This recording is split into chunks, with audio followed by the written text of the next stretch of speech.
Hello there, Trevor here from Double Bill Movies. Okay, so this is going to be another big screen review. Now, I was not expecting to see a 4K from this film, partly because the previous releases of it, Blu-ray and the DVD, were distributed by Buena Vista Home Entertainment. Now that's obviously Disney's distribution company. So yeah, I thought, well, with the way they are, not putting many 4Ks out or whatever, that I didn't think I'd see anything. What I didn't realise was, even though I worked on, I think both the DVD and the Blu-ray for this title, it was actually a joint venture between Paramount Pictures and Touchstone Pictures.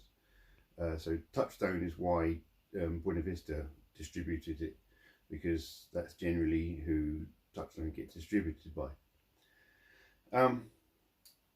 But a little while ago, I was very pleased to see the announcement of this 4K, and it's a film I quite enjoy. It's very action-packed, just sort of turn your brain off and let it go and just get on with it. And the film I'm talking about, and this 4K is from Kino Lorba,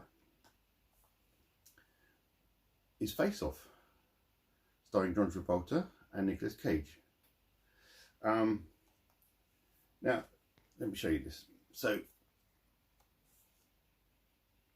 there you go, there's the slipcover.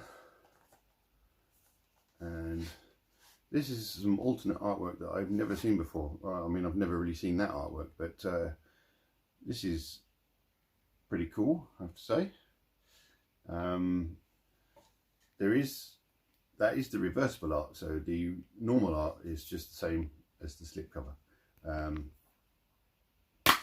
Oops, and the discs, which keep falling out, are just the same boring brown Kino Lorba discs. Now I have two other versions of this film, and as I said, in my old job at Testronics, I think I worked on these discs, and first one is the DVD. That's probably all the artwork you're well known about, and that one has a booklet. Let's have a quick look at the booklet. So it's literally just the chapter points and some information about the film, with a few other awesome titles on the back. And I'll put that over there. Then I've got this retail exclusive steelbook. Now that image looks a bit incidental. Well, why that? But later on in this video, you'll see the picture comparison between all three formats, and I think you'll find this is from the mirror scene. But let's take this and have a look. Just the regular blue disc. Now that's usually a Buena Vista style thing, but there is actually a Paramount logo there. So yes, something I didn't really notice, and I think you'll find when the film starts there's actually a Paramount logo, but it had been years since I'd seen it. So Nicolas Cage plays Castor Troy, and John Travolta plays Sean Archer. Nicolas Cage at the beginning of the film, or Castor at the beginning of the film, for whatever reason, tries to shoot Sean, but something goes wrong, and that sort of sets the wheels in motion for the rest of the film, which is 6 years later. But the first time we see Castor, when it's 6 years later, he's setting a timer going on some big massive device somewhere, which later we find out is a bomb that he's hidden. And there's a choir singing in this place, and he's dressed in sort of vicar's robes, looking somewhat out of place with his very fashionable haircut and his cheeky look and all that kind of stuff. And as he's walking away from setting the bomb going, and he comes towards the choir that's singing. I can't remember what it is they're singing. He sort of puts his hands on his knees, bends down, and he moves his head around like this. And so basically, if you wonder what that's supposed to represent, it's a heavy metal thing. It's something us guys with our long hair do. And if you want to just take a quick laugh at this.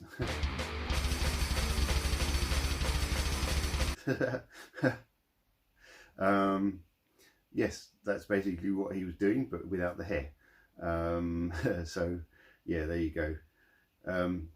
So yeah, at some point there is a big fight between the two main characters, and it appears that Sean has captured Castor finally, and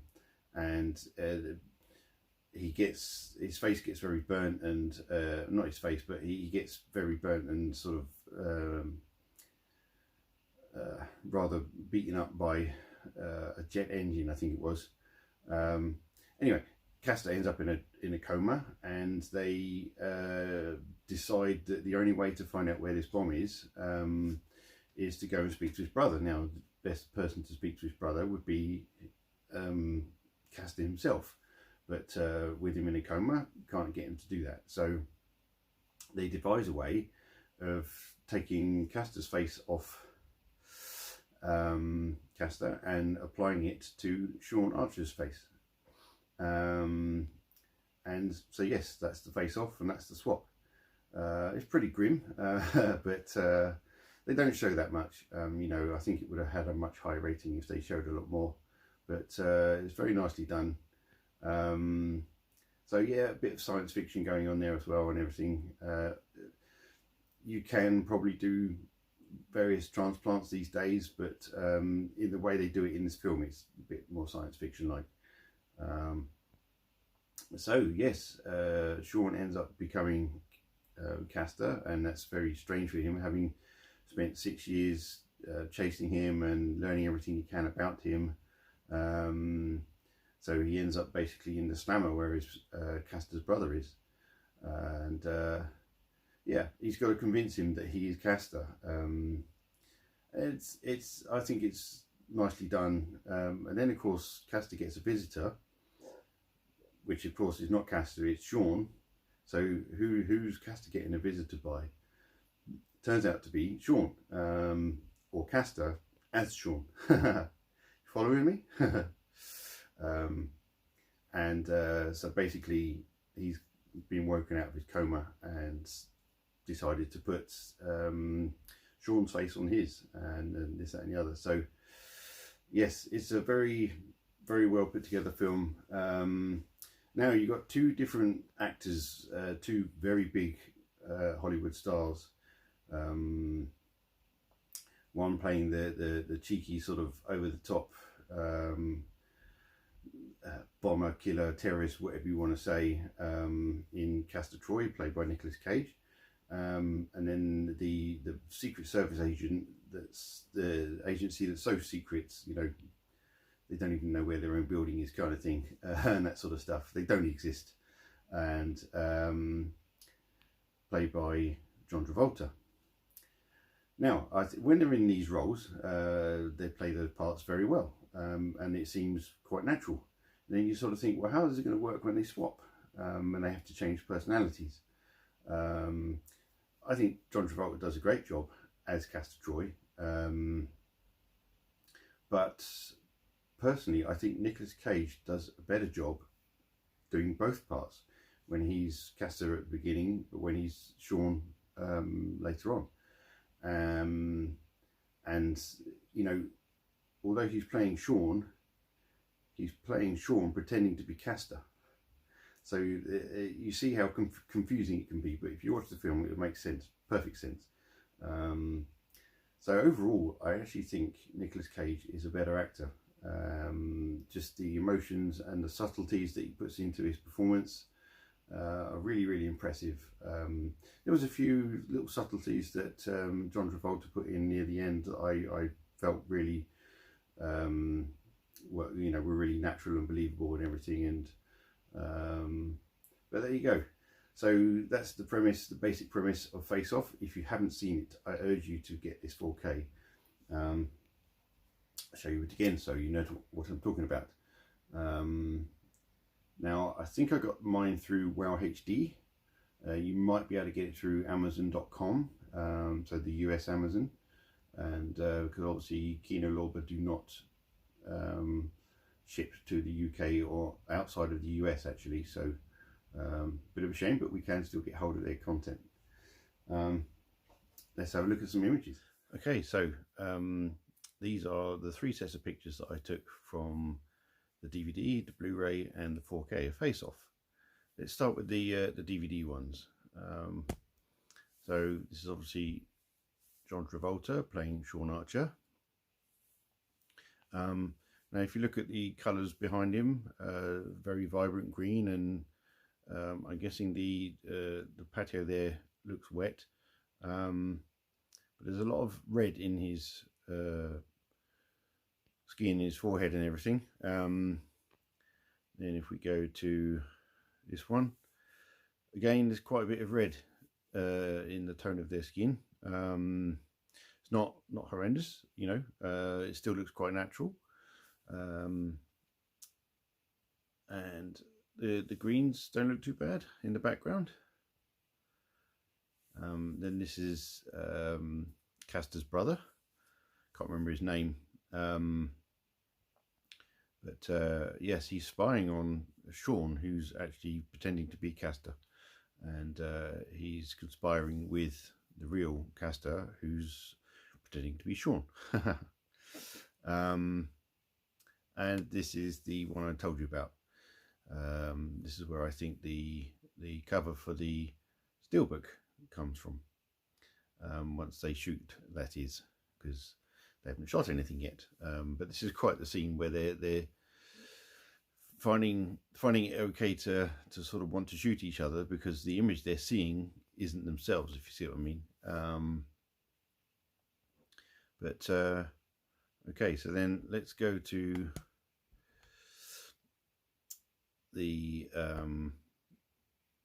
Blu-ray. Now I've got these around the wrong way, but that doesn't matter.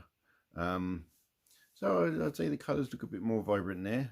They don't look too bad. As you can see, I accidentally left the display from my PS3 on. But the greens look a little bit less natural in my opinion. It's not so bad when it's blown up on my screen, and that's the thing.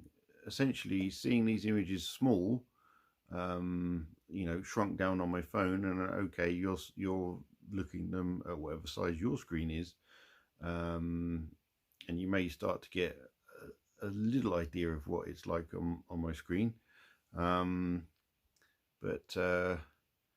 if we go along to Sean again. So yeah, I think the colours and everything look a bit too bright, too sunny, too sort of warm. And if it has just rained, then maybe it's more of a dull day. Yeah, it's you know, not an horrendous picture. And there's his brother. Now to me, there's way too much red in his lips. Yeah. Just subtle little things like that. When you see the 4K image, hopefully you'll get what I mean. And if you just compare these things to real life, now obviously we're all different, and in different circumstances, you know, our lips might be redder. But if you think about the setting he's in, yes, there's quite a bit of light on his face, but that's for the camera to pick it up, for the film running through the camera to pick it up. So he's in the dark. He wouldn't necessarily be that brightly lit, I don't think. And then if we go to the standoff, yeah, again, there's a few artifacts there that my phone is created. It does look much better than this on screen. And then if we go to the 4K images, And to me, there you go, there's just a much better balance between the colors. The green isn't so luminous, and actually I noticed, I'll go back to this in a second, but I noticed here on sort of this window, this whitish area, that this isn't blooming, what they call blooming, when the white blooms and it just goes, it loses all detail. If I take it back, and then if I go to the previous one, and if you look there, it's sort of, it's bloomed, it's really bright and glary, just no detail. So that's much better already. Go back to that again. If I zoom in, you know, it's not glaring, it's not luminous, is it? So that's how the HDR works, basically. The high dynamic range allows the detail to remain. And there you go. Oops. That to me looks a much more natural color palette. It's raining, they're actually under an umbrella, so the green in the background is much more mute. It's not you know, glaring at you, and the skin tones look more natural. She's probably wearing makeup and highlights in her cheeks and everything. And yeah, let's just go to, and there's the brother. His lips aren't quite so rouge, are they? They're much more natural. And if you think about, like I said, the kind of lighting he's in, it's nighttime and everything, and obviously it's either the city lights or whatever that's lighting him up, movie lights for the purpose of filming, but they're not supposed to be movie lights, are they? And to me that looks much more natural for the setting he's in. And then last of all, the standoff between so at this point, obviously, Nicolas Cage is playing Sean and John Travolta is playing Castor, but in each other's bodies, so to speak. So yeah, what a great film. So there you go. There's the image comparison, and you can see the color difference. If I do that,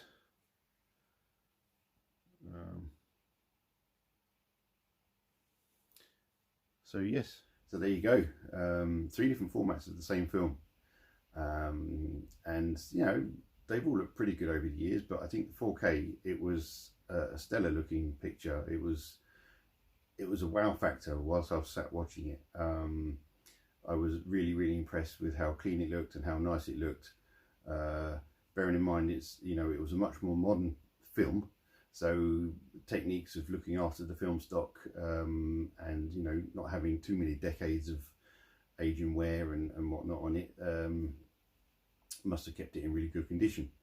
So there we go. So if you like that, please give us a thumbs up, and for the next video, until then, take it easy.